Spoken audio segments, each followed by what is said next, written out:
சென்னையில் உடல்நலக்குறைவால் காலமான பிரபல கராத்தே வீரர் ஷிஹான் உசைனியின் உடல் அவரது சொந்த ஊரான மதுரைக்கு ஆம்புலன்ஸ் மூலமாக கொண்டுவரப்பட்டுள்ளது. பெரியார் பேருந்து நிலையம் அருகே சுண்ணாம்புக்கார தெரு பகுதியில் உள்ள அடக்கஸ்தலத்தில் மதியம் நல்லடக்கம் செய்யப்படவுள்ளது. ஷிஹான் உசைனியின் உடலுக்கு பொதுமக்கள், மாணவர்கள் மற்றும் கராத்தே வீரர்கள் அஞ்சலி செலுத்த ஏற்பாடு செய்யப்பட்டுள்ளது.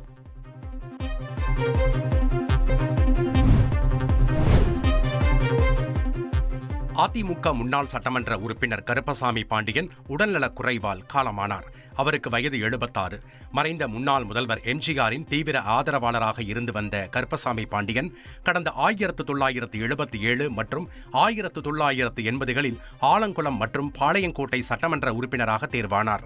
மறைந்த முன்னாள் முதல்வர் ஜெயலலிதா இவருக்கு கட்சியின் துணை பொதுச் செயலாளர் பதவி வழங்கியிருந்தார்.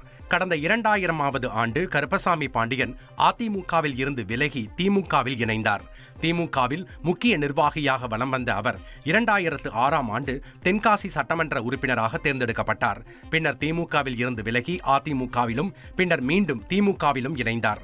கடந்த 2020ஆம் ஆண்டு அதிமுகவில் சேர்ந்து அமைப்புச் செயலாளராக இருந்து வந்த கருப்பசாமி பாண்டியன் உடல்நலக்குறைவு காரணமாக காலமானார். செய்திகளை உடனுக்குடன் தெரிந்து கொள்ள உடனே சப்ஸ்கிரைப் பண்ணுங்க.